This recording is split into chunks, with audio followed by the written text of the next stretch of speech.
पश्यामि देवांस्तव देवदेहे सर्वांस्तथा भूतविशेषसङ्घान् ब्रह्माणमीशं कमलासनस्थं ऋषींश्च सर्वान् उरगांश्च दिव्यान् अनीकबाहूदरवक्त्रनेत्रं पश्यामि त्वां सर्वतो अनन्तरूपं नान्तं न मध्यं न पुनस्तबादिं। আবৃত্তি চর্চার মূল ব্যাপারটা হচ্ছে যে একই সঙ্গে কবিতার মধ্যে ডুবতে হয়। যত রকমের কবিতা হয়েছে সব কবিতার সঙ্গে পরিচয় করতে হয়, সব কবিতার প্রবাহের মধ্যে ঢুকতে হয়। আর উল্টো দিকটা হচ্ছে যে জীবনের মধ্যেও খুব গভীরভাবে ঢুকতে হয়। জীবন, প্রকৃতি, এ সব কিছুই কবিতার ভেতরে আছে। তো জীবন এবং প্রকৃতিকে ভালোভাবে না পর্যবেক্ষণ করলে, মানুষকে না পর্যবেক্ষণ করলে শুধু কবিতা পড়েও কিন্তু কিছু হয় না। তো এই সবকে মিলিয়ে আমাদের চর্চা।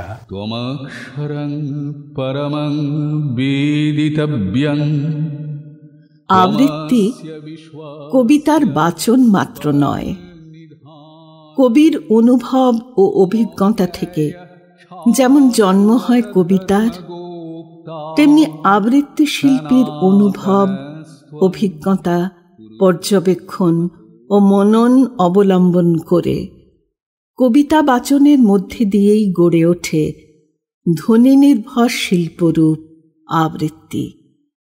আবৃত্তি চর্চায় কণ্ঠ সাধনার ধারাবাহিক রূপরেখা তৈরির ক্ষেত্রে উৎপল কুণ্ডু এক নিরলস সাধক। যে গানের ক্ষেত্রে কণ্ঠ সাধনার কিছু পদ্ধতি অনেকদিন ধরে চলে আসছে, তার মধ্যে একসময় হারমোনিয়াম ঢুকে পড়েছে।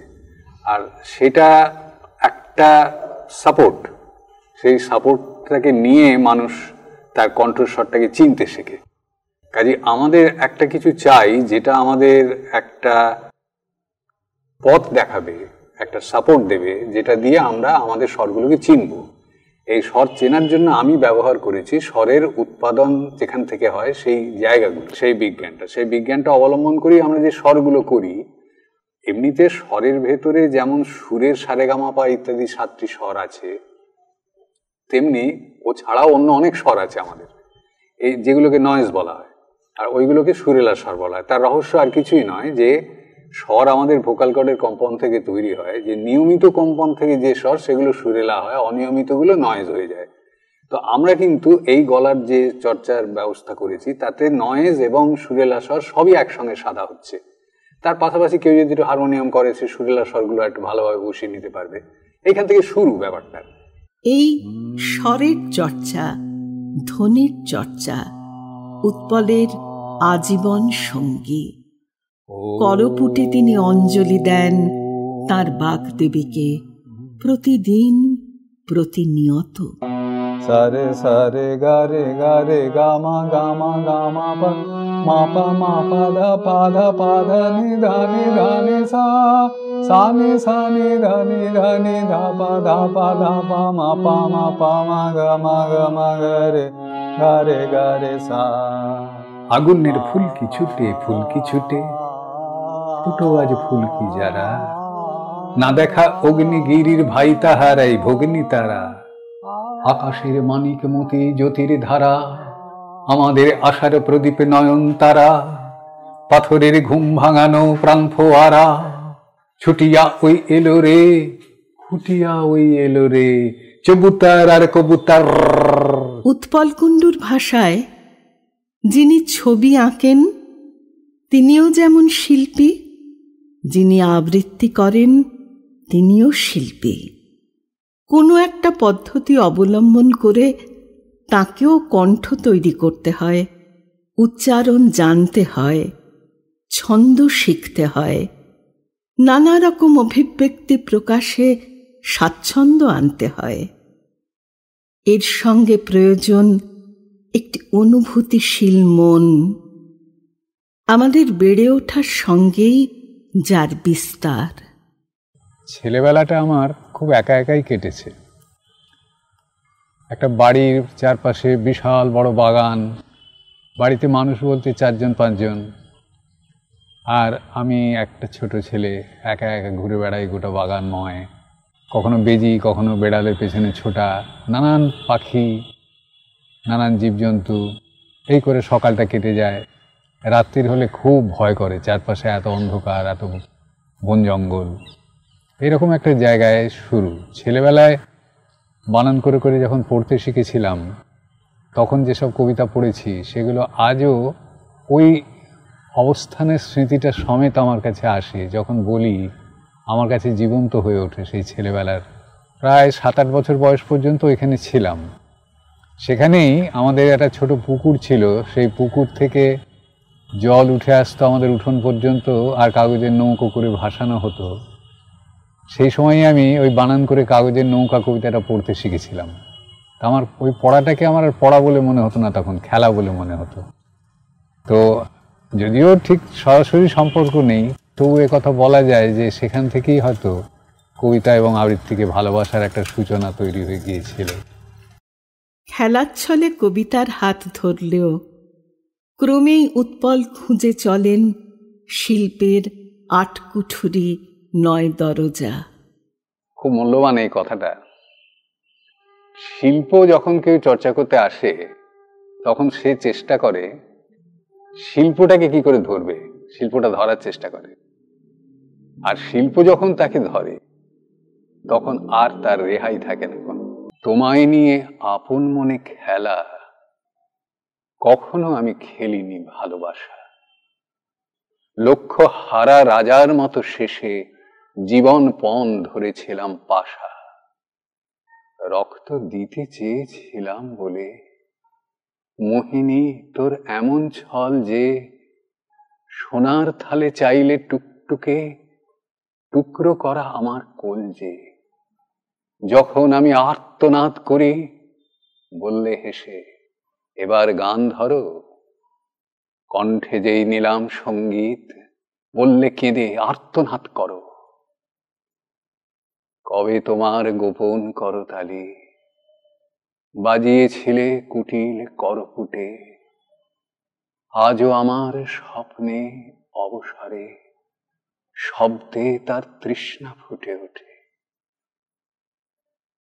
এখন আর কি আছে বাকি বলো, শূন্য হাত বুকের কাছে খোলা, কঠোর শ্রমে জীবন ঘষে ঘষে নগ্ন নিজ মূর্তি গড়ে তোলা।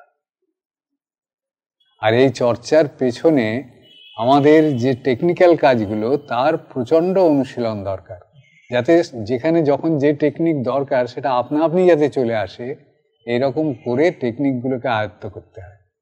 তো চলো আমরা ক্লাসে বসে সেগুলো কিছু কিছু আজকের অনুশীলন করি।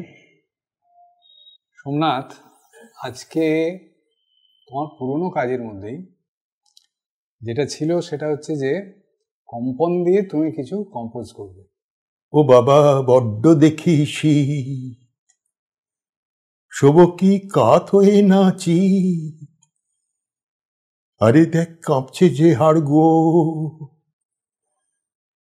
পথে কি হচ্ছে বরফ ঝড়, এসিতে ঘুমগি ভাবে বল,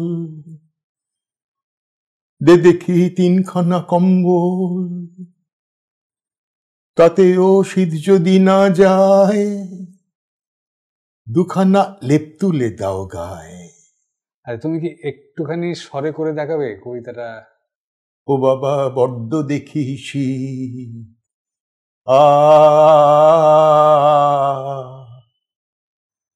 শোভ কি কাত হয়ে নাচি,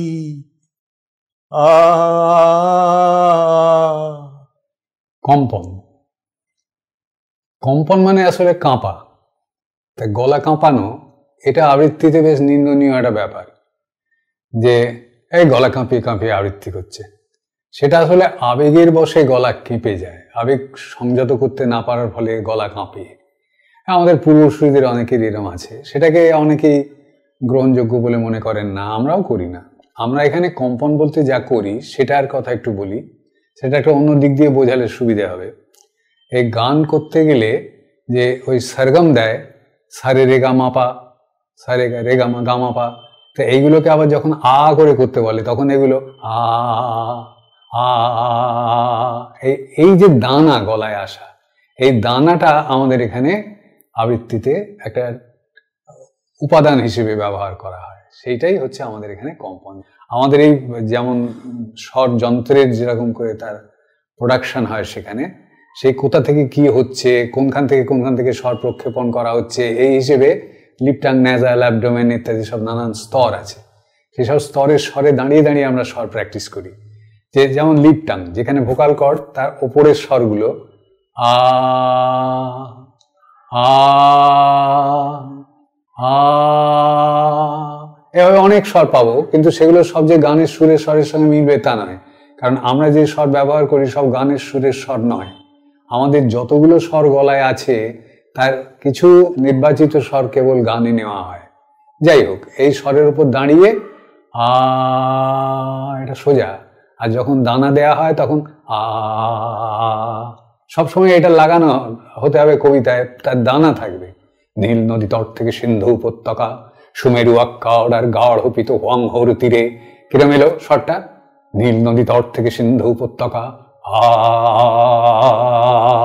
সুমেরু আক্কার আর গাঢ় পিত হোয়াংহোর তীরে, আ, এই হচ্ছে কম্পন। বাংলা ভাষার আবৃত্তি নিয়ে সারা জীবন কাজ করে গেলেও জীবনের প্রথম একটা সময়ে উৎপল হিন্দি ভাষায় পড়াশুনো করেছিলেন। 7-8 বছর বয়সে আমি চলে গিয়েছিলাম বাংলার বাইরে, পাটনায়। আমার বাবার বদলির চাকরি ছিল, তখন বাবা পাটনায় ছিলেন। এই প্রথম ফ্যামিলি নিয়ে তিনি সেখানে গেলেন। সেখানে আবার একদম নতুন একটা জীবন শুরু হলো 8 বছর বয়সে। 1 বছর বাড়িতে হিন্দি পড়া, হিন্দি লিখতে শেখা, হিন্দি কথা বলা, এসব শিখে তারপরে আমার ওই 8-এর শেষে 9-এর দিকে ওখানকার স্কুলে ভর্তি হলাম। আমার স্কুল জীবন শুরু হয়েছিল হিন্দি মাধ্যমে। সেই সব হিন্দিভাষী বন্ধুদের সঙ্গে কথা বলতে বলতে আমার হিন্দি ভাষাটা এমন হয়ে গিয়েছিল যে আমি যে বাঙালি কেউ বুঝতে পারত না। শুধু পড়াশুনো নয়, পাটনায় বেড়ে ওঠা সেই কিশোর মজে ছিলেন ক্রিকেট খেলাতেও। তো ওই স্কুলে একজন মাস্টারমশাই ছিলেন গেম টিচার, এবং আমি খুব পরিশ্রম করে ক্রিকেটটা শিখতে চেষ্টা করতাম ওই দাদাদের কাছ থেকেই। মাঝে মাঝে এক একদিন স্যার থাকতেন। তো আমি স্পিন বল খুব ভালো করতাম, ব্যাটিং ভালো করতাম। তো উঁচু ক্লাসের দাদাদের সঙ্গে খেলায় যখন আমি ভালো ফল করতাম, একসময় আমাকে বললো স্কুল যখন বাইরের টিমে খেলতে যায় তখনও তোমাকে নিয়ে নেওয়া হবে। তো সেই চশমা নিয়ে খেলছি, কখন বল লাগবে, চশমা ভেঙে যাবে, একটা অ্যাক্সিডেন্ট হয়ে যাবে। বাবা সেসব খবর শুনে টুনে খুব চিন্তিত হয়ে পড়লেন, এবং আস্তে আস্তে আমার ওখানে থাকতেই ক্রিকেট খেলাটা বন্ধ হয়ে গেল প্রায়। বাবা রাধাকান্ত কুণ্ডু, মা অন্নপূর্ণা কুণ্ডু। উৎপল জন্মেছিলেন মামার বাড়ি শান্তিপুরে 1950-এর 28শে সেপ্টেম্বর। ডিফেন্স অ্যাকাউন্টসে চাকরির সূত্রে বিভিন্ন জায়গায় ছিলেন বাবা। ছেলেবেলায় বেশ কিছু সময় কেটেছিল মামা বাড়িতে, তারপর পাটনা, এবং তারপরে হাওড়ায় থিতু হল কুণ্ডু পরিবার। 1963-তে পাটনায় মাধ্যমিক দিয়ে 1965-তে হাওড়ার জগাছা স্কুল থেকে উচ্চ মাধ্যমিক। এরপর মেধাবী উৎপল ভর্তি হলেন সুরেন্দ্রনাথ কলেজে, অঙ্কে অনার্স, সঙ্গে ফিজিক্স ও কেমিস্ট্রি। আর সেই সময় তরুণ উৎপলের জীবনে এলো নতুন এক অধ্যায়। আমরা একটা লাইব্রেরি বানিয়েছিলাম কয়েক বন্ধু মিলে, পাঠ্যপুস্তক গ্রন্থাগার। সেইখানে একটা সাংস্কৃতিক অনুষ্ঠান করার ব্যাপারে একটা নাট্য বা গীতিনাট্য গোছের কাজ করা হয়েছিল। তোমার তো ধরো একদম প্রায় ওই শৈশব শেষ হয়ে কৈশোরের প্রারম্ভে তুমি পাটনায় ছিলে এবং সেখানে কত বছর ছিলে? 5 বছর ছিলাম। 5 বছর ফিরে এলে।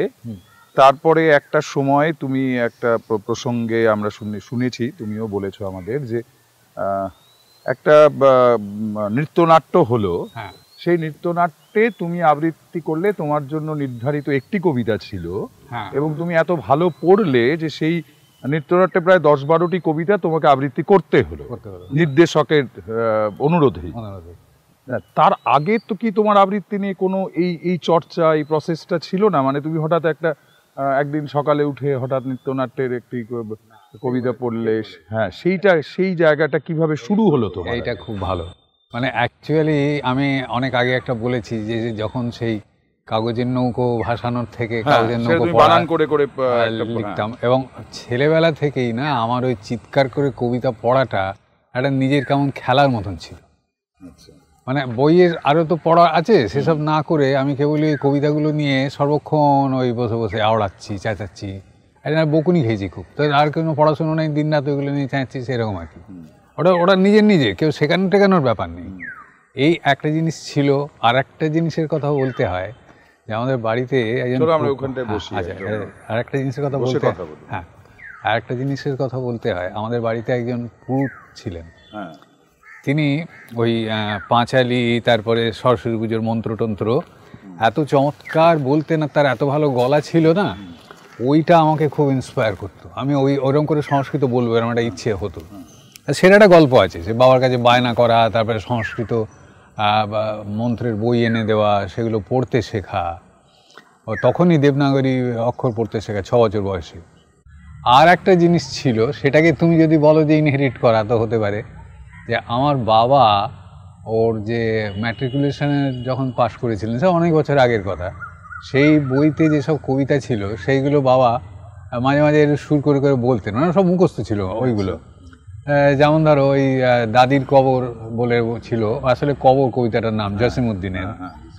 এইখানে তোর দাদির কবর ডালিম গাছের তলে, 30 বছর ভিজায় রেখেছি 2 নয়নের জলে।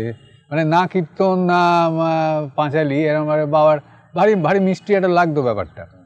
আবৃত্তি করার আগে এই বইটিতে উৎপল কুণ্ডু লিখেছিলেন, আবৃত্তি গান গাওয়া নয়, আবৃত্তি মূলত কথা বলা।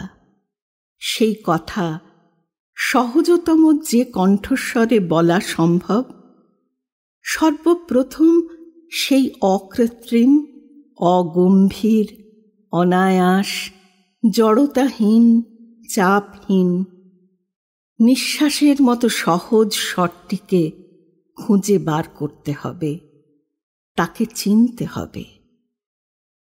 নিয়মিত অনুশীলনেই তৈরি হবে শুদ্ধ স্বর ও কোমল স্বরের জাদু। আজকে তোমার কোমল পর্দার কাজ করার কথা ছিল, মানে কোমল পর্দা দিয়ে কিছু কম্পোজ করে আমাকে শোনাবে। তো আমরা শুদ্ধ কোমল এসব তো গলায় করতে শিখি।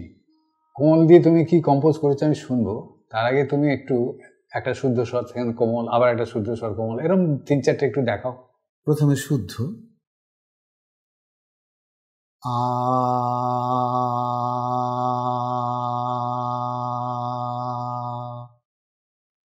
কোমল আ,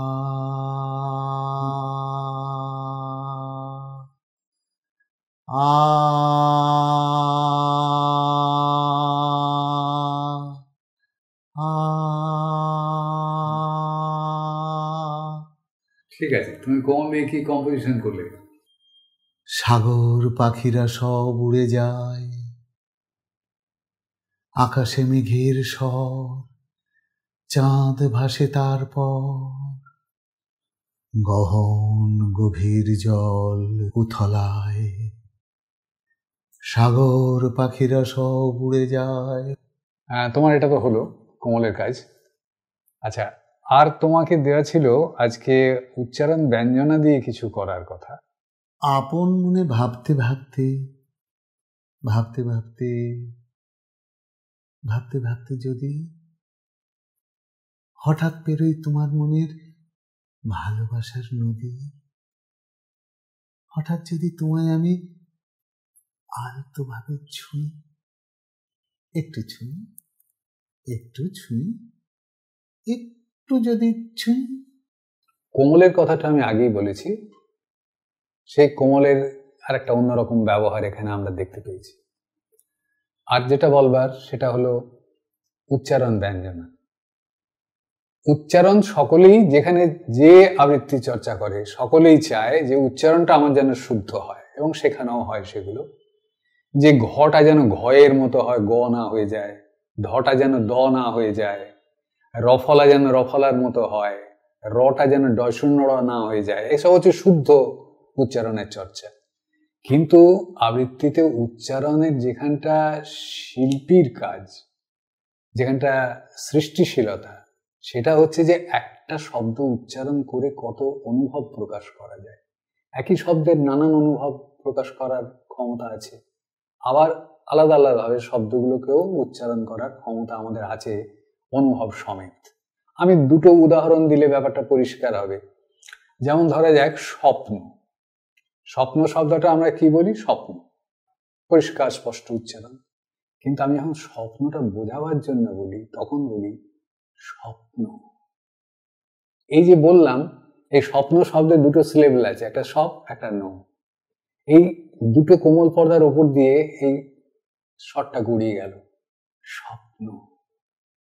আবার যখন বলি ভয়ঙ্কর, ঠিক আছে, ভয়ঙ্কর, পরিষ্কার স্পষ্ট উচ্চারণ, কিন্তু ভয়ঙ্করতাটা বোঝানোর জন্য ভয়ঙ্কর। এখানে দেখা যাচ্ছে ভ একটা, অং একটা, কর একটা, তিনটে সিলেবল। ভ থেকে অংতে নেমে আবার করে উঠে আসছে গলা, আর ওই অংটার থেকে আর একটা দ্বিতীয় স্বর, যুগ্ম স্বর, আমরা চলতি কথায় কর্ড বলি, কর্ড হয়ে ওটাকে ছুঁয়ে থাকছে। ভয়ঙ্কর, ভয়ঙ্কর। এইগুলো সব শব্দ ধরে ধরে এই কাজ করা চলতে থাকে প্রায় 1 বছর ধরে। তারপর কবিতার ভেতরে যেসব শব্দ আছে সেই শব্দের মধ্যে কোথায় কোথায় এই ব্যঞ্জনাগুলো বসানোর দরকার, কোথায় নয়, এইটার একটা স্টাডি অনেক দিন ধরে চলতে থাকে। কিন্তু এইগুলো সমস্তই জীবন থেকে নেওয়া। জীবনে যদি অনুভবগুলো ঠিক করে না নেওয়া থাকে তাহলে এই ব্যঞ্জনা করাই যাবে না। উচ্চারণ ব্যঞ্জনার আর একটা দিক হলো, যেটা রাম কিছুটা অংশে করে দেখিয়েছে এখানে, সেটা হচ্ছে অনেকগুলো শব্দ একসঙ্গে উচ্চারণ করলে একটা ধরনের ব্যঞ্জনা হয়। আমি একটা ছোট্ট উদাহরণ দিয়ে দিই। এই যে রবীন্দ্রনাথের কবিতায় আছে, মেঘ ডাকতে ডাকতে চলে যাচ্ছে, গুরু গুরু মেঘ গুমরি গুমরি গরজে গগনে গগনে। এই সব কটা উচ্চারণের যে ধ্বনি সেটা দিয়ে গুরু গুরু মেঘ গুমরি গুমরি গরজে গগনে গগনে, কিন্তু মেঘ তো ডাকতে ডাকতে চলে যায়। গুরু গুরু মেঘ গুমরি গুমরি গরজে গগনে গগনে গরজে গগনে, মেঘ ডাকতে ডাকতে চলে গেল। এটা সমস্তটা ধ্বনিটা দিয়ে তৈরি হলো, একে বলে ধ্বনি ব্যঞ্জনা। এই সময় তোমার চারপাশে অনুসরণ করবার মতন তোমার পূর্বসূরি কারা আবৃত্তি করছেন, মানে যাদের তুমি মনে হয় যে হ্যাঁ এই মানুষটাকে অনুসরণ করা যায়, এর আবৃত্তি দারুণ লাগছে, এরকম শোনার অভ্যেসটা কি তৈরি হয়েছিল তখন? না না না না, কিছুই তৈরি হয়নি, কিছুই তৈরি হয়নি। ও তো আপন গন্ধে মম, নিজে নিজে যা করছি। হ্যাঁ, এবং আমার ওই যে বাড়ির যে রক, ওই রকটাতে পায়চারি করে করে রাত্রিবেলায় চিৎকার করে কবিতা বলা, ওই ধ্বনি, ওই মানে শাহজাহান মুখস্থ করছি, শাহজাহান বলছি।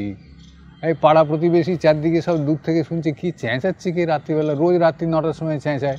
তো আমার এক পিস্তত দিদির ননদের বাড়ি আমাদের পাড়ায়, তো সে একদিন তাকে জিজ্ঞেস করেছে যে হ্যাঁ গো, তোমার ওই মামাতো ভাইটার মাথাটা কি খারাপ হয়েছে নাকি, রোজ রাত্রি 9টা হলেই চেঁচায় কেন?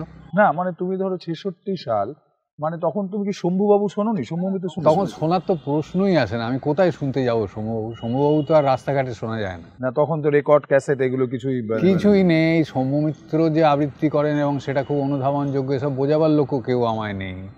আমি তখন তো প্রতিযোগিতার লাইনে ঢুকছি, আর প্রতিযোগিতায় আবৃত্তি মানে সে কিরম চতুর্দিকে আবৃত্তি প্রতিযোগিতা হয়, এটা তো তার আগে জানা ছিল না।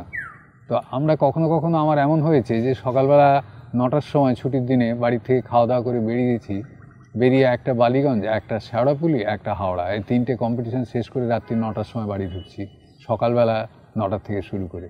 তো এবার হোল টাইমার আবৃত্তি প্রতিযোগিতার এবং সেই সময় ধরো প্রচার মাধ্যম অল ইন্ডিয়া রেডিও, সেখানেও আবৃত্তির খুব একটা প্রচার কিছু হতো না যে রেডিওর মাধ্যম দিয়ে শোনা যাবে।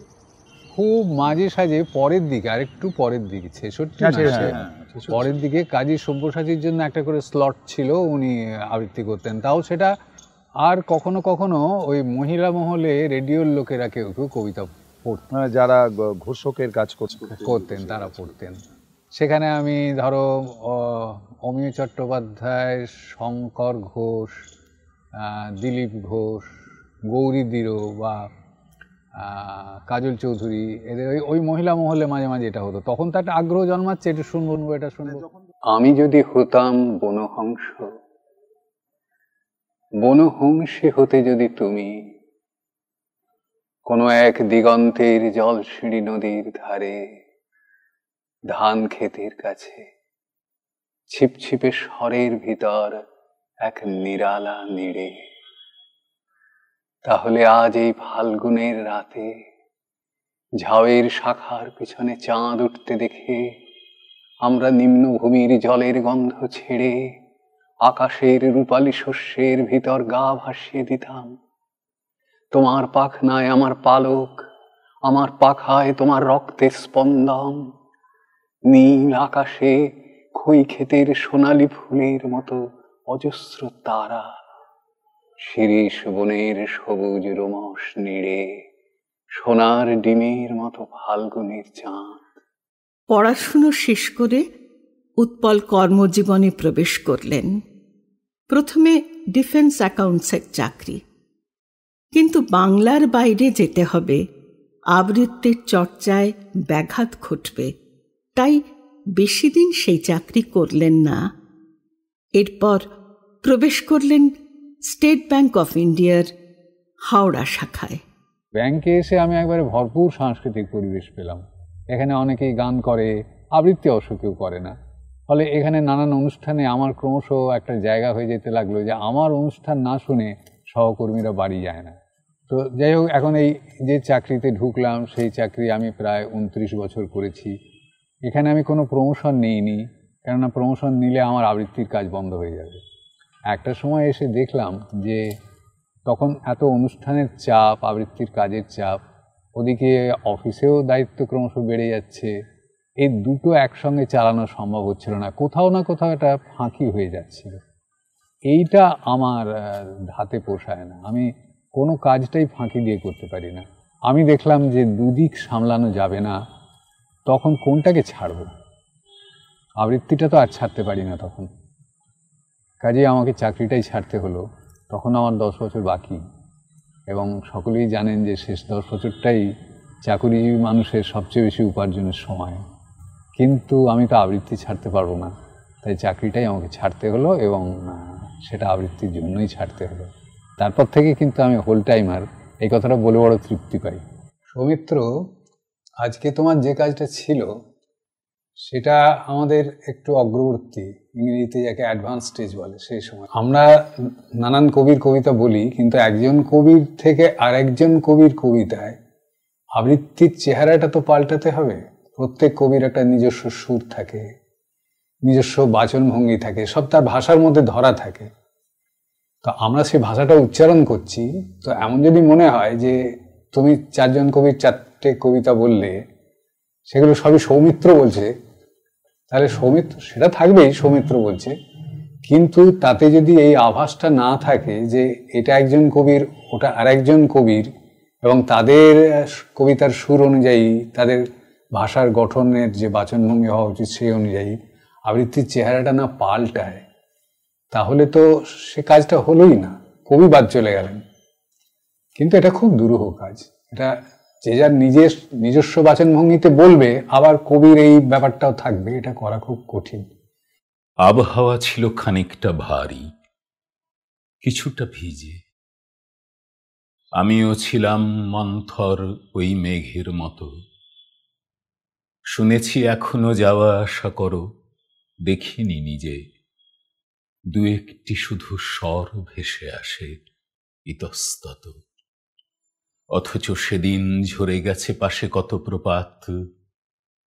বারে বারে কত হারিয়ে ফেলেছি কথার খেই, বলেছি কেবল হাতে তুলে নিয়ে ও দুটো হাত, বৃষ্টিরও নেই, এত ছোট হাত কারোরই নেই।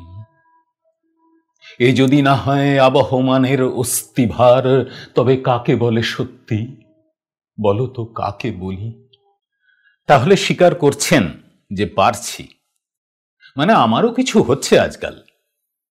স্বীকার করছেন কখন যে লাউয়ের ডগাটির মতো ফনফনিয়ে উঠেছি সকলের অগোচরে আপনার বাগানের এক কোণে, এতদিন খেয়ালই করেননি।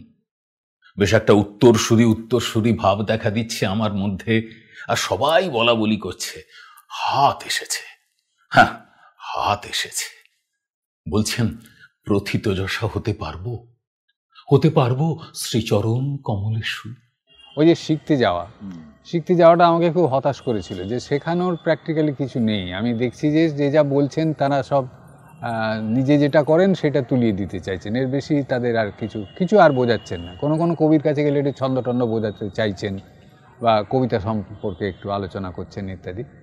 ওটা একটা দিক, ওটা চলছে, কিন্তু ওই যে শোনাতে পারছি না কাউকে একটা ব্যাপারটা ছিল, সেটার একটা সমাধান হলো কি না, যারা প্রতিযোগিতায় যেতাম আমরা সেই রকম কয়েকজনকে জোটানো গেল, আবার পাড়ার কয়েকজন এমন যারা আমার আবৃত্তিটা সম্বন্ধে একটু ইন্টারেস্ট, একজন দুজন বন্ধু, তো তারা সবাই মিলে একটা বসার ব্যবস্থা হলো, যে তুইও একটা করে আসবি, আমিও তোকে শোনাবো, তুই আমাকে শোনাবি, এই পরস্পরকে শোনানোর একটা জায়গা তৈরি হলো। সেটা পরে দানা বাঁধলো 4-5 জনকে নিয়ে, এমন যে একটা নির্দিষ্ট দিনে আমরা সারাদিন অপেক্ষায় থাকতাম যে সন্ধ্যাবেলাটা বসে আমাদের এই মৌতাতটা হবে আর কি।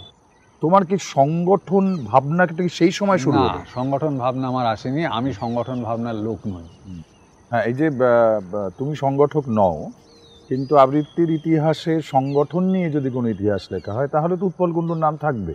সংগঠন বলে কিছু আমার মাথায় কখনো ছিল না, কিন্তু ওইটা যে বসা হতে লাগলো, এটা হতে হতে কিছুদিন বাদে মনে হলো যে শুধু তো নিজেরা করছি, নিজেরাই শুনছি, আর 2-4টে লোককে শোনালে একটা ভালো লাগতো বা কেমন হচ্ছে। তো তখন সেটাকে এক্সটেন্ড করে অন্য কয়েকজন বন্ধুবান্ধব যারা আবৃত্তি করে না, তাদেরকে ডেকে এনে শোনানো হলো যে তারা কেমন বলে। ছন্দনীর প্রতিষ্ঠা হলো কবে? ছন্দনীর প্রতিষ্ঠা হলো 1969-এর শেষের দিকে, বা 70 বলেই বলা হয়, 70-এর গোড়ায়।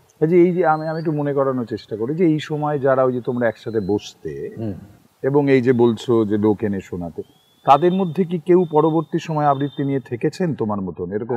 আমার সঙ্গে পরবর্তীকালে সংগঠন গড়েছিল চিন্ময় নন্দী, সে ছিল, এবং পরে সংগঠন গড়া হলে তখন যারা আসতো তার মধ্যে তপন চক্রবর্তী, প্রেমানন্দ ভট্টাচার্য এবং আরও কেউ ছিল যারা পরে সংগঠনে ঢুকেছিল। উৎপল কুণ্ডুর আবৃত্তি আমি দীর্ঘদিন ধরে শুনেছি, এবং আমার 2-3টে জিনিস ওর ক্ষেত্রে খুব লক্ষণীয় বলে মনে হয়েছে, যেটা সাধারণত বাচিক শিল্পীদের মধ্যে আমি তত দেখতে পাই না। তো প্রথমটি হলো যে উনি কোনো কবি কতটা খ্যাতিমান সেই দিকে লক্ষ্য না করে তার কবিতা কতখানি কাব্যগুণ মণ্ডিত সেইটার দিকে নজর করেন। এটা ওর প্রথম থেকেই এই জিনিসটা আছে। কিন্তু এমন অনেক কবিতা আছে যে কবিতা একটু সংকেতধর্মী বা গোপন, সে কবিতার মধ্যে ইশারার ভাব বেশি থাকে। উৎপল কুণ্ডু কিন্তু সেই ধরনের কবিদেরও নির্বাচন করেন। তিনি কবিতাকে ভালোবাসেন, ভালোবেসে পড়েন, এবং কবিতার উপরে যাতে ন্যায় বিচার হয়, যে কবিতাটা পড়ছে সে কবিতার উপর যাতে ন্যায় বিচার হয়, সেই দিকে ওর নজর থাকে। তা নইলে রজতেন্দ্র মুখোপাধ্যায় বা প্রভাত চৌধুরীর কবিতা তিনি পড়বেন কেন? কেনই বা তিনি পড়বেন রত্নেশ্বর হাজরা? কেনই বা তিনি পড়বেন চর্যাপদ? এটা এখানে দুটো জিনিস বোঝা যায়। একটা হচ্ছে যে যারা জনপ্রিয় কবি কেবল তাদের মধ্যেই নিজেকে সীমায়িত না রেখে অন্যদের খুঁজে বার করা, কোন কবি কত খ্যাতিমান বা জনপ্রিয়, আর কোন কবির কবিতা পড়লে সহজে দর্শকের কাছ থেকে করতালি পাওয়া যাবে, সেই দিকে না তাকিয়ে উনি বাংলার সকল কবির দিকেই একটা সমান দৃষ্টি, সমদৃষ্টি রেখেছেন। এই জন্য একটা সাহস দরকার, যেটা বলা যায় শিল্পীর সাহস। শিল্পী মনে করছেন যে আমার এটা করতে ইচ্ছে করছে, ভালো লাগছে এই কবিতাটা বলতে, আমি বলবো। যদি গৃহীত না হয়, যদি আমার জনপ্রিয়তা না আসে, আমার যদি বারবার বিভিন্ন জায়গা থেকে ডাক না আসে কবিতা পড়বার জন্য, তা না আসুক। আমার যেটুকু বলে আমি আনন্দ পাচ্ছি, যে কবিতার মধ্যে আমি প্রবেশ করতে পারছি, সেই প্রবেশের অভিজ্ঞতা আমি শ্রোতাকে দিতে চাইছি। এইটা হলো উৎপল কুণ্ডুর প্রথম বৈশিষ্ট্য। দ্বিতীয় বৈশিষ্ট্য হলো উৎপল কুণ্ডু যখন কবিতা পড়েন তখন তিনি কবিতার যে জ্যোতিচিহ্ন এবং লাইনের যে বিন্যাস, সেই বিন্যাসের দিকে তার একটা নজর থাকে। আমি আপনাদের একটা উদাহরণ দিয়ে বলি। যেমন ধরুন, আপনারা সবাই নিশ্চয়ই শুনেছেন, সকলেই জানেন এই কবিতাটির কথা, যে যাবার সময় হলো বিহঙ্গের, এখনই কুলায় রিক্ত হবে। আমি বাচিক শিল্পীদের এইভাবে পড়তে শুনেছি, যাবার সময় হলো বিহঙ্গের, এখনই কুলায় রিক্ত হবে। তা রবীন্দ্রনাথ যে ৭৬ বছর বয়সে প্রান্তিকের এই কবিতা লিখছেন, তখন তার আর ১৮ মাত্রার অক্ষরবৃত্ত শেখবার বয়সটা নেই। অর্থাৎ উনি ১৮ মাত্রায় যাবার সময় হলো বিহঙ্গের পূর্ণচ্ছেদ, এখনই কুলায় রিক্ত হবে, এটা পরের লাইনে রাখছেন। কিন্তু পড়বার সময় বাচিক শিল্পীরা এটা এভাবে পড়েন যে যাবার সময় হলো বিহঙ্গের, এখনই কুলায় রিক্ত হবে। তা উনি কেন আগের লাইনে রেখেছিলেন এখনই কুলায় শব্দটা? এটা কেন আমরা ভাববো না? ১৮ মাত্রার মাপটা ঠিক থাকবে সেই জন্য কি রেখেছিলেন রবীন্দ্রনাথ? রবীন্দ্রনাথ কি ছন্দের এবং মিলের এতটা দাসত্ব করেছেন? তা উনি করেননি। এখনই কুলায় পর্যন্ত বললে একটা সাসপেন্স তৈরি হয়, একটা কৌতূহল তৈরি হয়। যাবার সময় হলো বিহঙ্গের, এখনই কুলায় রিক্ত হবে। ওই যে একটা সাসপেন্স, একটা কৌতূহল জাগিয়ে রাখা হলো, এবং বলছেন নিজের কথা, বিহঙ্গকে রবীন্দ্রনাথ নিজে। আর রিক্ত হবে কথাটা পরে এলো, রিক্ত হবে পরেও একটা পূর্ণচ্ছেদ আছে। কবি যে অর্থজ্যোতি রাখছেন, অর্থাৎ কমা নেই, দাঁড়ি নেই, কিছু নেই, লাইনটা শেষ হচ্ছে, ওখানে একটা অর্থজ্যোতি আছে। সেই অর্থজ্যোতির উপর যে জোর দেওয়া, এইটা আমি উৎপল কুণ্ডুর আবৃত্তিতে যখন কোনো কবিতা পাঠ করেন তার মধ্যে সব সময় দেখেছি। উনি অর্থজ্যোতিকে গুরুত্ব দিয়েছেন, তার ফলে উনি একটা স্বাধীনতা পেয়েছেন। উৎপল কুণ্ডুর কবিতা শুনতে গিয়ে আমার সবাই মনে হয়েছে উনি কণ্ঠকে কখনো ওর একটা প্রধান শক্তি হিসেবে ব্যবহার করার চেষ্টা করেননি। উনি কণ্ঠের মধ্যে কবিতাকে এমনভাবে প্রকাশ করতে চেয়েছেন যে শব্দের ভেতরে যে শক্তি আছে, সেই শক্তি আমার কণ্ঠের মধ্যে দিয়ে প্রকাশ পাক, আমার কণ্ঠের শক্তি সেই শব্দগুলিকে যেন আলোড়িত না করে। ওই শব্দের মধ্যে যে শক্তি আছে তা যেন আমি নিষ্কাশন করতে পারি, আমি যেন আমার কণ্ঠের শক্তিটাকে তার উপরে আরোপ না করি। আমার তার প্রতি অনেক শ্রদ্ধা আছে, তার মতো শিল্পী আছেন এটা ভেবে আমার আনন্দ হয়, কারণ বাংলা কবিতাকে আমিও ভালোবাসি। ছন্দটাও গোড়ার থেকেই করা হয়, হাতে তাল রেখে কবিতা বলতে শেখানো, তাল রেখে কবিতা বললে আড়ষ্টতা থাকে, সেগুলো কি করে কাটানো যায়, সে করতে করতে করতে করতে সেই আড়ষ্টতাগুলো কাটে, এবং তালের মধ্যে চলতে চলতে কীভাবে থামা হবে, চলা হবে, তারও একটা নিয়ম আছে, এবং সেগুলো একদম গানের তালের নিয়মের মতোই। এখন অনেকেই এটা মনে করে যে তালে তালে কবিতা বলা মানেই ছন্দ। তালে তালে কবিতা বলাটা ছন্দ নয়, তালটা হচ্ছে ছন্দের কাঠামো, তালের উপর বেস করে নানান ছন্দ তৈরি হয়। আর একটা জায়গায় সবাই ভুল করে, সেটা হচ্ছে যে তাল বলতেই সকলে ওই তবলার তাল, গানের তাল এগুলোর সঙ্গে মেলায়। হ্যাঁ, তালের তো বাঁধা গত আছে, ত্রিতাল একটা বাঁধা গত, চৌতাল একটা বাঁধা গত, দাদরা একটা গত, কাহারবা একটা গত। কবিতার যে ছন্দ যাবে সে তো কাহারবায় যাবে না, দাদরায় যাবে না, সে ত্রিতালেও যাবে না, তার নিজস্ব ছন্দ আছে। তাই আমি বলি কেউ যদি কবিতার ছন্দের সঙ্গে বাজনা যোগ করতে চায় তাহলে বাদককে নতুন করে বোল তৈরি করতে হবে। কবিতার পংক্তি, কবিতা তাকে মুখস্থ রাখতে হবে, কবিতার পংক্তি অনুযায়ী যেভাবে চলন গেছে সেই অনুযায়ী তাকে বোল তৈরি করতে হবে নিজেকে। তো সে দাদরা বাজিয়ে যাচ্ছে, আমি কবিতা নিয়ে দাদরার পেছনে দৌড়চ্ছি, এই দিয়ে কখনো আবৃত্তির ছন্দকে ধরা যাবে না। ধিন ধিন ধা ধা ধিন ধিন ধা না তিন তিন না তেটে ধিন ধিন ধা ধা ধিন ধিন ধা ধা ধিন ধিন ধা না তিন তিন না তেটে ধিন ধিন ধা ধা ধিন ধিন ধা ধা ধিন ধিন ধা না তিন তিন না তেটে ধিন ধিন ধা। 16টি হরিণ নাচতে নাচতে ধা দিন ধিন দা ধা দিন ধিন দা না তিন তিন না তেটে দিন ধিন দা ধা দিন ধিন দা ধা দিন ধিন দা না তিন তিন না তেটে দিন ধিন দা ধা দিন ধিন দা ধা দিন ধিন দা না তিন তিন না তেটে দিন ধিন দা।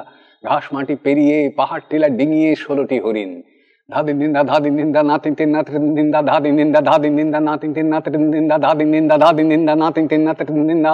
সামনে নদী, চারদিকে রোদ্দুর, ধা দিন ধিন দা ধা দিন ধিন দা না তিন তিন না তেটে দিন ধিন দা ধা দিন ধিন দা ধা দিন ধিন দা না তিন তিন না তেটে দিন ধিন দা। ঢেউ কিংবা মেঘ, মেঘ কিংবা ঢেউ আর সেই 16টি হরিণ ধা দিন দিন দা ধা দিন দিন দা না তিন তিন না তেটে দিন দিন দা ধা দিন দিন দা ধা দিন দিন দা না তিন তিন না তেটে দিন দিন দা। কথার অভিমুখ ঘুরিয়ে দেওয়া, এটা আমি কিছুটা বলেছি যে আমরা কথা নানান অভিমুখ হিসেবে বলি, নিজের দিকে নিজের স্বগতোক্তি যেমন বলি, অন্য দুজনকে বোঝানো বলি, অনেক লোককে বোঝানো বলি, আবার আমার সামনে নেই কিন্তু তাকে বলা হচ্ছে, এরকম কথা বলা একরকম হয়। এরকম নানান অভিমুখ আছে। আমরা যখন গীতাঞ্জলির কোনো কবিতা আবৃত্তি করি, যদি ঈশ্বরের কাছে বলছি ভেবে করি, ঈশ্বর তো আমার সামনে নেই কিন্তু কল্পনা করে নিচ্ছি তিনি আছেন, সেটা হচ্ছে সামনে নেই তবু বলা।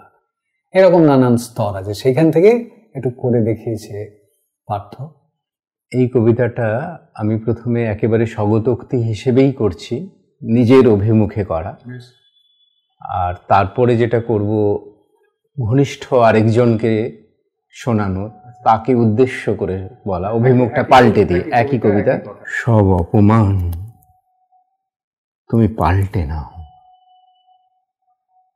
ফুল করো, মেঘ করো,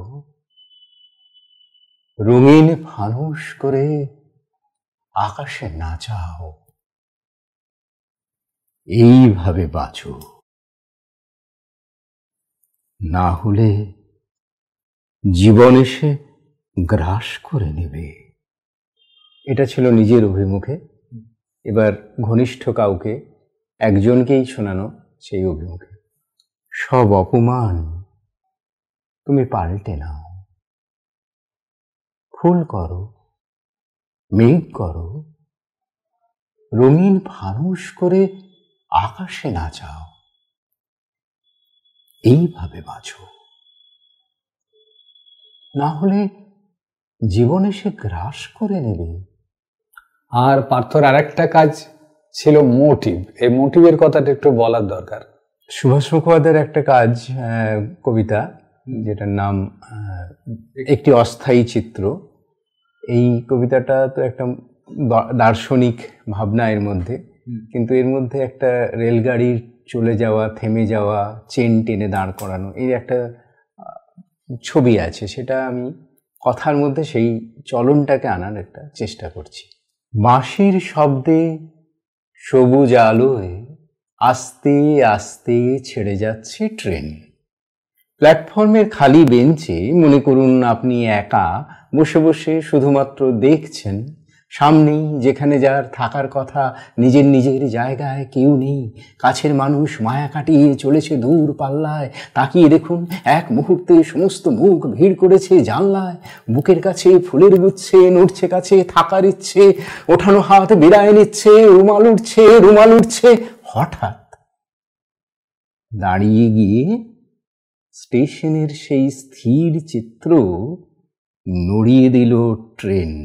মোটিভ মানে হলো আমরা আমাদের চারপাশের প্রকৃতি থেকে, মানুষ থেকে যে সমস্ত অনুভবগুলো পাই, সেই সমস্ত অনুভব কোনো একটা বিশেষ জায়গায় বিশেষভাবে প্রয়োগ করা। যেমন ধরা যাক, আমি বলছি যে এই একটা মেয়ে হেঁটে যাচ্ছে, তো সে মেয়ে হেঁটে যাওয়ার একটা ছন্দ আছে। তা কবিতাটা লেখা আছে একটা ছন্দে, যে 5 মাত্রা মাত্রাবৃত্ত, সেটা ছন্দে ছন্দে আবৃত্তি করে যাওয়া হলো। আমি একটু 4 লাইন করি। দোদুল দুল দোদুল দুল বেনিরে বাঁধ, আলাগে ছাঁদ আলাগে ছাঁদ, খোঁপার ফুল কানের দুল খোঁপার ফুল, দোদুল দুল দোদুল দুল। 5 মাত্রা মাত্রাবৃত্ত সুন্দর চলছে, কিন্তু আমার মনে হলো যে এই মেয়েটা যেরকম করে হাঁটছে ওই ছন্দটা আমি ধরবো। তা এইটা যখন ওর মধ্যে ঢুকিয়ে দেবো, সেটা একটা মোটিভ করা হলো। কবিতাটার সবকিছু বজায় রইল, তার বর্ণনা, তার যা যা আছে ছন্দ সব বজায় রইল, কিন্তু ওই মেয়ের চলার ছন্দটার মধ্যে ঢুকে গেল।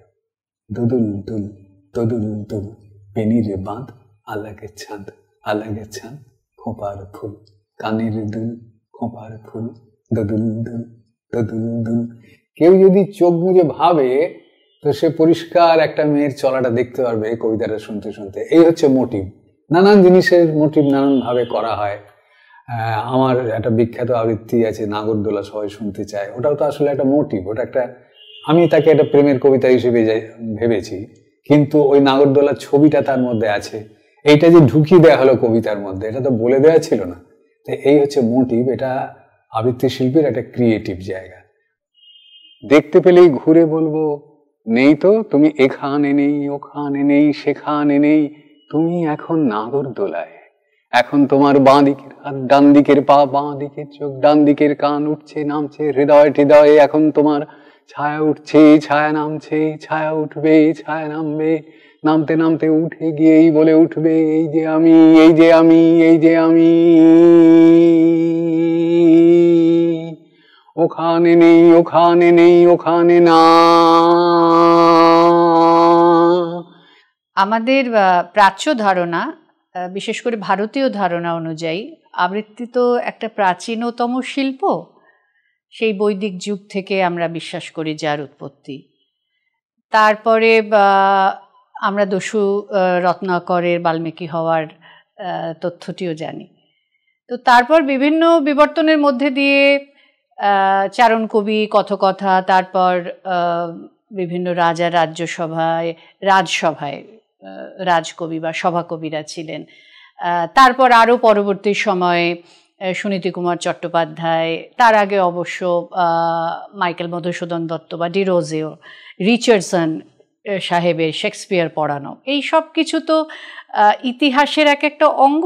এগুলোর মধ্যে দিয়ে আবৃত্তি বিবর্তিত হতে হতে সুনীতি কুমার চট্টোপাধ্যায়, তার আরও পরে পরবর্তী সময়ে আকাশবাণী, গণনাট্য সংঘ, এই সব কিছু মধ্যে দিয়ে সিঁড়ি ভেঙে ভেঙে বিবর্তনের পথ দিয়ে দিয়ে আবৃত্তি আজকের জায়গায়। তো এই যে বিবর্তনের পথে যারা যারা কাজ করেছেন, এই শিল্পকে যারা সমৃদ্ধ করেছেন, আগামী প্রজন্মকে যারা নতুন পথ দেখিয়েছেন, তাদের মধ্যে উৎপল কুণ্ডু অবশ্যই একটি উজ্জ্বলতর নাম। এই যে উৎপলদার যে দীর্ঘকালীন একটা পরীক্ষা নিরীক্ষা, গবেষণা, একটা নতুন দৃষ্টিভঙ্গি থেকে এই শিল্পটার গভীরে যাওয়া, তার একেবারে পুঙ্খানুপুঙ্খ বিশ্লেষণ, কিভাবে উচ্চারণ হবে, কিভাবে কণ্ঠস্বরের নিয়ন্ত্রণ হবে, পরবর্তী প্রজন্মের যারা আবৃত্তি শিক্ষার্থী, আবৃত্তি অনুরাগী, তাদের কাছে তুলে ধরেছে, তা সত্যিই বিস্ময়কর। আমি উৎপলদাকে আমার অনেক অনেক শ্রদ্ধা জানাচ্ছি এবং বহু ব্যাপারে তার এই পরীক্ষামূলক বই, তার এই সব পরামর্শ আমাকে সমৃদ্ধ করেছে। এখনও খুব প্রয়োজনে, আমি অপ্রয়োজনে হলেও ফোন করি, জেনে নিই যেখানে আমি আটকে যাই। মাথার উপর এখনও এরা অভিভাবক হিসেবে আছেন, তার প্রতি আমার অন্তরের শ্রদ্ধা আর ভালোবাসা জানাচ্ছি। বিশ্ববিদ্যালয়ে সিলেবাস করে পড়ানো হবে আবৃত্তির প্রয়োগ কৌশল, দেখানো হবে উচ্চারণ, ছন্দ, স্বরব্যঞ্জনা সহ নানাবিধ বিষয়। প্রাতিষ্ঠানিক রূপ পাবে আবৃত্তি চর্চা। এই ভাবনার বাস্তব রূপায়ণ হল 2021-এ কোচবিহার পঞ্চানন বর্মা ইউনিভার্সিটিতে শুরু হল 1 বছরের আবৃত্তির ডিপ্লোমা কোর্স। পরোক্ষ ভূমিকায় রইলেন উৎপল কুণ্ডু। অনেক দিনই অনেক জনের এই ব্যাপারটা ইচ্ছে ছিল, আমারও একটা খুব ভীষণ ইচ্ছে ছিল। তারপর দেবকুমার মুখার্জি, যিনি ভাইস চ্যান্সেলর এই ইউনিভার্সিটির, তাকে বলতে তিনি ব্যাপারটাতে আমাকে উৎসাহ দিলেন এবং বললেন যে একটা আপনি যদি দায়িত্ব নেন, সিলেবাস বানিয়ে দেন, তাহলে আমরা এগোবো। তারপর আমি সিলেবাস কি বানাবো, আসলে আমি গত 2 দশক ধরে যে স্যারের কাছে, উৎপল কুণ্ডুর কাছে শিখি, সেটাই আমার কাছে সিলেবাস, এবং সেটাকেই একটা সংক্ষিপ্ত রূপ দেওয়া, তার সাথে কিছু সাহিত্যের ইতিহাস, নন্দনতত্ত্ব ইত্যাদি ওর মধ্যে ঢুকিয়ে একটা সিলেবাস বানালাম। আমরা যে রিসাইটেশনের উপরে একটা ডিপ্লোমা কোর্স চালু করেছি, বলতে গেলে পরে আমার এই চালু করার পেছনের ভাবনাটার কিন্তু মূল উৎপত্তি স্থলই হচ্ছে উৎপল কুণ্ডুর সঙ্গে আমার দেখা হওয়া এবং পরবর্তী সময় ডক্টর পার্থপ্রতিম পানের সঙ্গে আলোচনা করা। এবং এই দুটো কারণেই কিন্তু আমি বলতে পারি যে আজকে এই কুচবিহার পঞ্চানন বিশ্ববিদ্যালয় আবৃত্তির কোর্স দিনের আলো দেখেছে।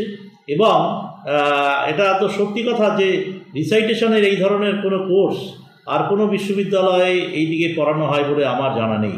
সুতরাং সেই দিক থেকে বলা যেতে পারে যে উৎপল কুণ্ডুর ভাবনা চিন্তায় সফল রূপায়ণ করে আমরা একটা নতুন দিগন্ত খুলে দিতে পেরেছি। আমি এই যে হঠাৎ আবৃত্তির দিকে চলে গেলাম এবং আবৃত্তি নিয়ে কাজকর্ম করতে শুরু করলাম, এটাতে বাড়ির কোনো উৎসাহ, আগ্রহ বা সাহায্য কিছুই ছিল না। এগুলো সবই আমার নিজের চেষ্টায় যা করার করতে হয়েছে। বিবাহের পরে স্ত্রীর কাছেও সেরকম কিছু পাওয়া যায়নি।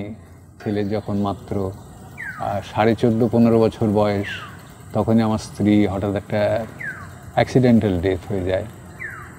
ওর একটু মানসিক অসুবিধে ছিল, তো ফলে তখন থেকে একটা শূন্যতার সৃষ্টি হয় পারিবারিক জীবনে। এবং আমার ছেলেকে প্রকৃতপক্ষে একা একাই মানুষ হতে হয়। সে নিজের চারি নিজে পড়াশুনো করে তার স্কুল জীবন শেষ করে। এমনিতে বাবার কথা বলতে গেলে প্রথমেই বলতে হয় বাবা হিসেবে ছেলেকে স্বাধীনতা দেওয়ার ব্যাপারটা। তো এক্ষেত্রে মেন গোটা বিষয়টাতে, সেটা লাইফস্টাইলই হোক বা কেরিয়ারের ডিসিশান নেওয়া, সেই সব কিছুর ক্ষেত্রেই উনি যে স্বাধীনতা দিয়েছেন ছোট থেকে, ওটা মানে জীবনশৈলী গঠনে খুবই সাহায্য করেছে। তো এছাড়া এমনিতে বাবার আর যা ভূমিকা, সে ছোটোবেলায় আমার সাথে ক্রিকেট খেলাই হোক বা ছোটোখাটো কিছু রান্নাবান্না করে খাওয়ানো, তো সেগুলো সবেতেই মানে নিপুণভাবে ভূমিকা অবলম্বন করেছেন আর কি। যদি আবৃত্তি শিল্পী উৎপল কুণ্ডুকে নিয়ে বলতে চাই, সেখানে আমি প্রথমে একটা এক্সাম্পল দেবো আমার ফিল্ডের। কারণ আমি অ্যাজ সাচ মানে আবৃত্তি জগতের সাথে সেরমভাবে তো জড়িত নই, যেটুকু যা শুনেছি বাবার থেকে শুনেছি। তো আমাদের ফিল্ডে একজন আছেন, আমি আমি আমি পাওয়ার ইলেকট্রনিক্স ব্যাকগ্রাউন্ডে, ইলেকট্রিক্যাল ইঞ্জিনিয়ারিংয়ে, তার নাম মিডলব্রুক। তো সেই মিডলব্রুক এমন একজন ব্যক্তি যিনি একটি নতুন ধারার সৃষ্টি করেছিলেন। মানে আগে প্রচলিত কিছু টেকনিক, সেখান থেকে একটা সম্পূর্ণ নতুন দিশা, যেখানে এখন লোকজন পিএইচডি অবধি করে। তো এই পরিপ্রেক্ষিতে আমি বাবার কাজটাকে দেখি। উনি যেটা করেছেন ওনার ফিল্ডে, সেটা মোটামুটি কম্পেয়ারেবল উইথ যেটা মিডলব্রুক করেছেন পাওয়ার ইলেকট্রনিক্সে, মানে যাকে বলা হয় pioneer of their own field. Utpal আবৃত্তির নিজের দীর্ঘ অভিজ্ঞতা, দীর্ঘ চর্চা, দীর্ঘ সাফল্য অভিকরণে, এর পাশাপাশি উৎপল যেটা করেছে, সে যা জেনেছে, বুঝেছে, সে সম্বন্ধে সে লেখার চেষ্টা করেছে। কাজে তার আবৃত্তির এই যে কমিউনিকেট করার চেষ্টা, অর্থাৎ আমি যেভাবে আবৃত্তিকে বুঝেছি, আমি যেভাবে আবৃত্তিকে গ্রহণ করেছি, দূরের মানুষও যাতে তার অভিজ্ঞতা থেকে মানে লাভবান হতে পারে, সেজন্য সে আবৃত্তির উপরে বইও লিখেছে। আমার লেখালেখিটা কিছুটা বাধ্য হয়েই করতে শুরু করা। প্রথম বাধ্যবাধকতা হলো যে ছন্দনীর সংস্থা থেকে প্রথম আবৃত্তি পত্রিকা প্রকাশ হলো, বিশ্বের প্রথম আবৃত্তি পত্রিকা। তার সম্পাদনার দায়িত্ব আমার ছিল। তখন সম্পাদকীয় তো লিখতেই হতো। তারপরে আমি আস্তে আস্তে যত আবৃত্তি চর্চার পদ্ধতিগুলো আবিষ্কার করতে আরম্ভ করলাম, সাজাতে আরম্ভ করলাম, তার আগে আমি অনেক খুঁজেছি যে আবৃত্তি শিখতে হলে কি বই পড়া যায়। দেখেছিলাম আমাদের পূর্বসূরীরা তাদের অভিজ্ঞতার কথা বা তাদের চর্চার পদ্ধতি সম্বন্ধে কোথাও কিছু লিখে যাননি। তাই আমাকে খানিকটা বাধ্য হতে হলো যে অন্তত আমি যেভাবে আবিষ্কার করছি, যেভাবে চর্চা করছি, যেভাবে আমার সঙ্গীদের চালিত করছি চর্চার পথে, সেগুলো যদি একটু লিপিবদ্ধ করে রাখি তাহলে হয়তো পরবর্তী কারো উপকারে লাগবে। এই ভেবেই লিখতে শুরু করা, এবং এইসব লেখার প্রথম দিকের কিস্তি বা প্রথম দিকের রচনাগুলো সব ছন্দনীর আবৃত্তি পত্রিকাতেই প্রকাশিত হতে থাকছিল। তার অনেক পরে এসবের বই করা হয়েছে। প্রথম বইটি যেখানে একটা একেবারে পদ্ধতিগতভাবে সাজানো, কি কি করতে হবে এইভাবে অধ্যায়গুলো সাজানো, সেটা প্রকাশ পাওয়ার পরে প্রথম সংস্করণ শেষ হয়ে গেল। দ্বিতীয় সংস্করণ করলেন অন্য একজন প্রকাশক, তার নাম শক্তিপদ বন্দ্যোপাধ্যায়। আমাকে বললেন যে আপনি একটু ছোট এবং সহজ করে সবার জন্য কিছু লিখুন, যারা আবৃত্তি করে না তারাও পড়বে। এই করে পরের লেখাটা দাঁড়ালো আবৃত্তি করার আগে। তারপর একে একে নানান চিন্তা ভাবনা যত মাথায় আসছে, যত জানছি, আবিষ্কার করছি, সে আলোচনা চর্চা করতে গিয়ে যত শেখা হচ্ছে, এইগুলো এক এক করে আমার নানা বইতে সন্নিবেশিত হয়েছে। তোমার কি মনে হয় যে ধারাটার প্রবর্তন তুমি করার চেষ্টা করলে আবৃত্তিতে, এই ধারাটা যদি খুব গ্রহণীয় হয় তাহলে উৎপল কুণ্ডুকে আমরা আরো জনপ্রিয় শিল্পী হিসেবে পেলাম না কেন? এটা তো খুব কঠিন বাস্তব যে উৎপল কুণ্ডুর যে পরিচয় সেটা খুব এলিট ক্লাসের মধ্যে, যারা কবিতা নিয়ে থাকেন, যারা আবৃত্তি নিয়ে থাকেন, কিন্তু একটা জনমানসে উৎপল কুণ্ডু অপেক্ষা জনপ্রিয় আবৃত্তি শিল্পী আছেন। কিন্তু যে সাধনা দিয়ে তুমি এখানে পৌঁছতে চেষ্টা করেছো সেটা তো তোমার কোনো পূর্বসূরীরা করেননি। না, তা করেননি। তাহলে তোমার কি কোথাও মনে হয় যে কোথাও কি এটার কারণটা কি? কারণটা এটাই, এই সাধনাটাই কারণ। যে কোনো এলিট জিনিস সকলের জন্য গ্রহণীয় নয়। কিন্তু তোমার কি কখনো মনে হয় যে জনপ্রিয়তার আকাঙ্ক্ষা তোমার মধ্যে কাজ করে? করতো এক সময়, এখন আর করে না। তোমার তো এমনি কোনো লোভ নেই। সেই কথা বলতে পারে না কেউ, মানুষ মাত্রই লোভ থাকে। মানে তোমার শিল্পের প্রতি যে আকাঙ্ক্ষা, যে সেইটা আছে, আকাঙ্ক্ষা প্রচণ্ড আছে। এবং এখনো অনেক কিছু, ধরো কান আর্ধেকটা বধির হয়ে গেছে, চোখ আর্ধেকটা চলে গেছে, এখনো খুব ইচ্ছে করে যে ওইটা দেখতে যেতে পারলাম না। ধরো আমি তোমাকে বলছি এমন অনেক জায়গায় হয়েছে যেখানে ধরো খুব জনপ্রিয় আবৃত্তি শিল্পী পারফর্ম করেছেন কোনো একটা বছরে, পরের বছর ব্যক্তিগত অভিজ্ঞতা থেকেও আমি বলছি যে এবারে এই বছর আমরা উৎপল কুণ্ডুকে নিয়ে আসবো। দেখেছি তারা আবৃত্তির লোকজন নন, কিন্তু আমরা উৎপল কুণ্ডুকে, মানে উৎপল কিন্তু তারা যখন মঞ্চে শুনেছেন পরে তখন তারা অভিভূত হয়ে গেছে যে আবৃত্তি কবি এইভাবে এটাও হয়। হ্যাঁ, না এইটাই মজা। যে ব্যাপার হচ্ছে জনপ্রিয় হওয়ার মতো এলিমেন্টস আমার পারফরমেন্সের মধ্যে ছিল না এমন নয়, কিন্তু এইটা অনেকেই এটা বলতে চেষ্টা করেছেন যে ও তো তাত্ত্বিক লোক, ওর পারফর্মার সেরকম নেই। কিন্তু বারবার প্রমাণিত হয়েছে যাদের পারফরমেন্সের ধার বলে লোকে ডেকে নিয়ে যায়, তাদের পরে করেও আমাকে কেউ রিফিউজ করেনি কখনো। সন্ধ্যার আগে ঝিলিমিলি ঝিলমের স্রোতখানি বাঁকা, আঁধারি মলিন হলো যেন খাপে ঢাকা বাঁকা তলোয়ার। দিনের ভাটার শেষে রাত্রির জোয়ার এলো তার ভেসে আসা তারা ফুল নিয়ে কালো জলে। অন্ধকার গিরি তটতলে দেওদার তরু সারে সারে। তুমি প্রচুর প্রেমের কবিতা পড়েছো, অসাধারণ অসাধারণ, মানে নানা রকম এক্সপেরিমেন্ট করেছো। মানে আমার বেশিরভাগই, মানে সিংহভাগই প্রেমের কবিতা। হ্যাঁ, প্রেমে পড়েছো? নারীর প্রেমে? হ্যাঁ, হরদমে পড়ি, এখনো পড়ি। আচ্ছা। এবং কবিতা মানে নিজেই একটা প্রেম সৃষ্টি করে। হ্যাঁ, মানে কবিতার বাইরেও নারীর প্রতি তুমি এখনো প্রেমে পড়ো, এটাই তোমার মনে হয় তো জীবন? হ্যাঁ, এটাই জীবন। এইটা যখন মনে হবে আর আর হচ্ছে না এর ব্যাপারটা, তার মানে আমি মরে গেছি। আজ যেন খুব মেঘ করেছে, আজ যেন খুব বৃষ্টি হবে। আজকে তোমার বয়স 10, আমার না হয় 13ই। তবে এই বয়সটা আজকে ভোরে সেনবাগানে আম কুড়বে, আম কুড়িয়ে লুকিয়ে রেখে চাটুজ্যেদের পোড়ো বাড়ি চলে আসিস দুপুরবেলা, নইলে কিন্তু ছাড়াছাড়ি।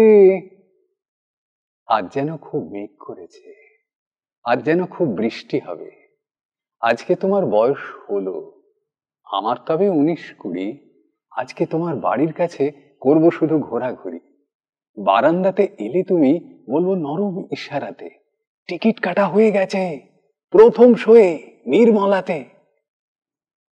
আজ যেন খুব বৃষ্টি হবে, আজ যেন খুব মেঘ করেছে। আজকে যেন কাল বৈশাখী, আজ বুঝি মন থমকে গেছে। আজকে তোমার ভরা 22, আমার তবে 25 হলো। আজকে কি সেই ভয়ের বয়স, চোখ নামিয়ে মুখটি তোলো। আজকে শরীর বেত্রলতা, মুখ নামিয়ে মুখের কাছে। আজকে বুঝি আকাশ জুড়ে বজ্র এবং বিজলি আছে। আজকে বুঝি কাল বৈশাখী, আজকে বুঝি বজ্রপাত, আজকে বুঝি বৃষ্টি হবে, আজকে বুঝি সমস্ত রাত। আজ যেন খুব মেঘ করেছে, আজ যেন খুব বৃষ্টি হবে। দুয়ার জানলা বন্ধ করে গায়ে জড়াও চাদর তবে। 60-62 বয়স হলো, ঘরের ভিতর চলে এসো। খাটের পরে বসে বসে মেঘ বৃষ্টি ভালোবেসো। আজ যেন খুব মেঘ করেছে, আজ যেন খুব বৃষ্টি হবে। ঘরের ভিতর বুড়ো বুড়ি পুরনো সব কথা কবে। আজ বুঝি খুব মেঘ করেছে, আজ বুঝি খুব বৃষ্টি হবে। আমি যতদিন ধরে দেখছি তোমাকে একটি সিগারেটও খেতে দেখিনি। তুমি কোনোদিন কোনো নেশা করেছো? সিগারেট খেয়েছি এক সময়, কলেজ লাইফের প্রথম দিকে কিছু সিগারেট খেয়েছি, কিন্তু খুব যে ভালো লেগেছে আমার এই কথা বলতে পারি না। নেশা হয়নি? না, হয়নি, হয়তো তাই ভালো লাগেনি, কিন্তু তারপরে গলা খারাপের জন্য মেনলি বন্ধ করে দিই। ততদিন ধরে উৎপল কুণ্ডু মানে তার খাওয়া দাওয়ার এত রেস্ট্রিকশন। আমার মনে আছে যে, আপনাদের একটু বলি, আপনার মনে আছে যে আমরা একটা ওয়ার্কশপে আজ থেকে 25-26 বছর আগে, তোমারও মনে থাকতে পারে, তুমি জগন্নাথদা গেছিলে ফার্স্ট হাফে। তারপর একটা লাঞ্চের ব্যবস্থা ছিল, বাড়ি থেকে স্ত্রী লাঞ্চ করে নিয়ে এসেছিল অনেক ভেবে টেবে। তুমি বললে যে আমি এগুলো কিচ্ছু খাবো না, আমাকে একটু মুড়ি দাও আর পারলে একটা সন্দেশ দাও। এই যে মানে এই লোভটা সম্বরণ করে। না না, এটা লোভ সম্বরণ নয়, এটা আতঙ্ক। মানে ব্যাপার কি, মানে শরীর খারাপ হতে হতে এমন জায়গায় পৌঁছে গিয়েছিল একটা সময় যে শরীর শীর্ণ হয়ে আসছিল খুবই, কিন্তু আমি শুধু সেদ্ধ ঝোল ভাত ছাড়া আর কিছুই আমার হজম হতো না। ওই 4টে রুটি রাত্রিবেলা, ব্যাস তরকারি, একটার বেশি তরকারি নয়, তার সঙ্গে কোনো মিষ্টি নয়। মানে এগুলো সব বিচার করে করে দেখতে হচ্ছে যে কী আমার সহ্য হয়, কী আমার সহ্য হয় না। আমার যা সহ্য হয় না তার বাইরে আমি যাব না। প্রথম কথা কি, তাতে উৎপাত হয়ে কাজে ব্যাঘাত ঘটে। দ্বিতীয় কথা, ইদানিং তো বেশ কিছু বছর ধরো, আজ প্রায় 20 বছর হয়ে গেল যে আমাকে একা থাকতে হয়, একা শরীর একাকে সামলাতে হয়। কাজে এমন কিছু করে আমার লাভটা কি, যে আবার নিজেকে সামলাতে আমার আর একটা কষ্ট হাজির হলো। আমি সারা সকালটি বসে বসে এই সাধের মালাটি গেঁথেছি, আমি পরাবো বলিয়ে তোমার গলায় মালাটি আমার গেঁথেছি।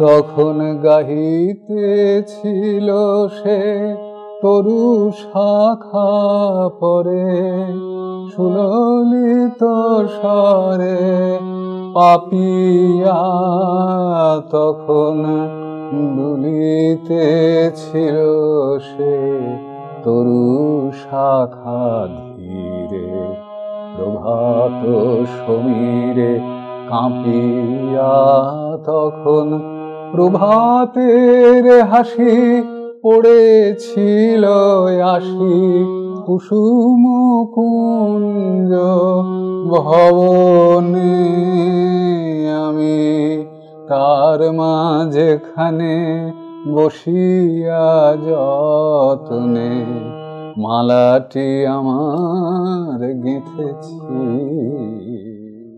তার মানে ধরো তুমি সারা সকালটি বসে বসে যে সাদের মালাটি গেঁথেছিলে, আজকে এই গোধূলি বেলায় এসে সেই মালা গ্রহণ করার মতো লোকজন তুমি দেখতে পাচ্ছ? কমে গেছে খুব। ওই যে বললাম তাদের অনেকেরই খুব আকাঙ্ক্ষা, কিন্তু তাদের সময় সুযোগের ভীষণ অভাব। এটা এই ভাবনাটা তোমাকে ঘুমোতে দেয়? দেয় না, কখনো কখনো। দীর্ঘদিন ধরে তোমার কাছে আবৃত্তির চর্চার পাঠ নিয়েছেন এমন অনেক প্রচুর আছে, কিন্তু ধরো যদি পাশাপাশি দেখি যে তারা যখন নিমগ্ন ভাবে চর্চা করছেন এবং তোমার দেখানো পথ তারা অনুসরণ করছেন তাদের মতন করে এবং প্রয়োগ করছেন, সে অর্থে তারা খুব জনপ্রিয় শিল্পী হয়ে উঠছেন না। পাশাপাশি অনেক চটকদারিত্বে কিছু কিছু ছেলে মেয়ে তুলনায় জনপ্রিয় হয়ে উঠছে। তাহলে পরবর্তী প্রজন্মের ছেলেমেয়েরা যখন আসবে তখন তো তাদের ওই যে কোথাও একটা আকাঙ্ক্ষা থাকেই যে আমি একটু জনপ্রিয় হব। তাদের কাছে কি উদাহরণ উৎপল কুণ্ডু তৈরি করছেন তার নিজস্ব পারফরমেন্স বাদ দিয়ে? না, একেবারে তৈরি হয়নি তা নয়, কিন্তু সেখানেও ওই প্রবলেমটা থেকে যাচ্ছে যে তার পরিচিতি যারা তৈরি হয়েছে তাদের পরিচিতি এবং তাদের নিয়ে বাণিজ্যটা হচ্ছে না, ও হয়ে ওঠেনি, ফলে লোকে জানতে পারছে না। কিন্তু যখন জানতে পারছে তারা কিন্তু সেইখানে একবারে আকর্ষিত হয়ে থেকে যাচ্ছে। একটি ছেলে, সে 18-19 বছর বয়স, সে হঠাৎ তোমার আবৃত্তি শুনে তোমার বইগুলোকে হঠাৎ কৌতূহলবশত পড়ে এই শিল্পের প্রতি সে আকৃষ্ট হলো। সে ভাবলো এখানে প্রচুর গভীরতা আছে, এর মধ্যে ডুবে যাওয়া যেতে পারে। কিন্তু তার কাছে লেখাপড়া, তার কাছে উপার্জন, তার কাছে রাজনৈতিক বাতাবরণ রাজ্যের এবং দেশের, এই সমস্তটা তাকে এমনভাবে জাপটে ধরছে, সে সেগুলোকে ছিন্ন করে কোন আশায় কিসের প্রত্যাশায় নিমগ্ন হবে। তাকে তো আলটিমেটলি ভাতটা খেতে হবে, একটা প্লেট চাই তার, যেখানে কিছু খাবার চাই। এই সমস্যাটাই আমি বললাম যে তাদের এই গভীরতায় গিয়ে চর্চা করবার সময় নেই। সময়ের সঙ্গে সুযোগ কথাটা ব্যবহার করা উচিত ছিল, এই সময়ের সুযোগ নেই। সেই কারণে এটা নিয়ে আশার কথা তুমি জিজ্ঞেস করছিলে, আমি প্রথমে যতটা আশা পোষণ করতাম, এখন চারপাশের পৃথিবী যেরকম ভাবে কুঁকড়ে আসছে এবং সেটাতে বিশেষ করে জীবিকা যেরকম হয়ে গেছে এখন মানুষের, তাতে করে আর আমরা তো অন্যত্র জীবিকা অর্জন করি, এসব করেছি, আমিও করেছি। আমার কাছে পরে শিখে যারা পরিণত হয়েছে বা যাদেরটা বলছি যে হ্যাঁ তারা কিন্তু বলতে 10টা 5টার চাকরি পেশার কনসেপ্টটা উঠে গেছে। এখন সকাল 8টা থেকে রাত্রি 10টা পর্যন্ত জীবিকার কনসেপ্ট হয়ে গেছে, এবং তার ফলে আর শিল্প চর্চার স্থানই প্রায় থাকছে না। তাহলে তুমি কি মানে এই শিল্পের ভবিষ্যৎ নিয়ে কোন নৈরাশ্যবাদী? সব শিল্পে তুমি এই কথাটা যখন তুলবে যে কোনো সঙ্গীত শিল্পীর কাছে, তারা বলবে তাহলে ফুল টাইম হয়ে যেতে হবে, ফুল টাইম প্রফেশনাল হয়ে যেতে হবে, না হলে তুমি তোমার চর্চার সুযোগ পাবে না। আরেকটা কথা, এটাই আমার শেষ তোমাকে প্রশ্ন, যে তুমি কি মানে একদম ওই যে প্রকৃত অর্থে এই শিল্পের একজন আচার্য হতে চেয়েছিলেন, একজন ভালো পারফর্মার হতে চেয়েছিলেন? আমি সর্বদাই এই প্রশ্নটার উত্তর বোধহয় আমি আগেও দিয়েছি যে আমি আবৃত্তির শিল্পী বলে নিজেকে পরিচয় দিতে ভালোবাসি। বাকি যা কিছু সেগুলো সব বাই প্রোডাক্ট বলে, উপজাত বলে একটা কথা আছে কেমিস্ট্রিতে, বাকিগুলো সব উপজাত। ওগুলো দিয়ে কোনো আমার মানে সেগুলো এমনি বেরিয়ে এসেছে আর কি, ওইটা করবো বলে এটা করতে এসেছি এরকম না। আমি নিজেকে শিল্পী হিসেবেই ভাবতে ভালোবাসি, শিল্পের গভীরে গহনে গিয়ে চর্চা করতে করতে তৃপ্তি পেতে ভালোবাসি। আমার সঙ্গে চর্চা করতে করতে কেউ যখন ওই গহনতাটাকে ছুঁয়ে ফেলতে পারে তখন আমার সবচেয়ে বেশি আনন্দ হয়। কিন্তু আমি ওইটা হব বলেই কিছু করিনি। আর তারপরে এটা খুব পরিষ্কার গলায় ঘোষণা করে বলার দরকার আছে যে আমি আচার্য, পণ্ডিত কিংবা বিদ্বান হিসেবে নিজেকে কখনো রিপ্রেজেন্ট করতে চাইনি, এখনো চাই না। আমি পণ্ডিত হব না বিষমশাই, আমি শুধু দেখে বেড়াবো। অনেকক্ষণ কথা বললাম আমরা, চলো এখান থেকে উঠি। চলো ওঠা যাক। শেষ পর্যন্ত এইটুকু বলা যায় উৎপলদা যে আবৃত্তি শিল্প নিয়ে হাঁটার জন্য আদিগন্ত পথ পড়ে রয়েছে একদম। এবং আবৃত্তি শিল্পটা এখন যে পর্যায়ে এসেছে তাতে কিন্তু একটা সম্ভাবনা, নতুন নতুন দিগন্ত উন্মোচিত হচ্ছে, অনেক দিক দিয়ে উন্মোচিত হচ্ছে। কিন্তু সেটা মানে আবৃত্তি কেন্দ্রিক হলে আরো ভালো হয়, বড্ড ছড়িয়ে ছিটিয়ে যাচ্ছে। এবং সাধারণ রবার যেটা সেটাই রবে। ঠিক আছে, পথ আছে, এ বিষয়ে কোনো সন্দেহ নেই, পথিকের দরকার আরো। ধরে রাখতে চাই, সব ধরে রাখতে চাই। শান্ত দিঘি চিরদিন ধরে রাখে বুকের গভীরে নীলিম আকাশ। আমার পৃথিবী আমি ওইভাবে সমস্ত জীবন ধরে রাখতে চাই। দুঃখ দিয়েছে যে নারী একদিন, তার হেমবর্ণ শরীরের আলো আমার কবিতার ডালপালা পাতার ফাঁক দিয়ে ঝিলমিল ঝরে যাক, এই ইচ্ছে শুধু, আর কিছু নয়। এক আশ্চর্য সেতার অনিবার বেজে যায় মানুষের বুকে। কেউ কেউ জানে আমি মানুষের কাছে যেতে চাই, খুব কাছে, যাতে সেই সেতারের শব্দ শোনা যায়। যারা আছে চারপাশে যেন থাকে, বেঁচে আছি যতদিন। বুড়ো নিম গাছ কতকাল দাঁড়িয়ে রয়েছে বাড়ির উঠোনে, ঘুম ভেঙে তাকে যেন রোজ দেখতে পাই। ধরে রাখতে চাই, সব ধরে রাখতে চাই। নমোস্তুতে দেববর প্রসীদ, বিজ্ঞাতুমিচ্ছামি ভবন্তমাদ্যং, নাহি প্রজানামি তব প্রবৃত্তিম। প্রসীদ দেবেশ জগন্নিবাস, প্রসীদ দেবেশ জগন্নিবাস।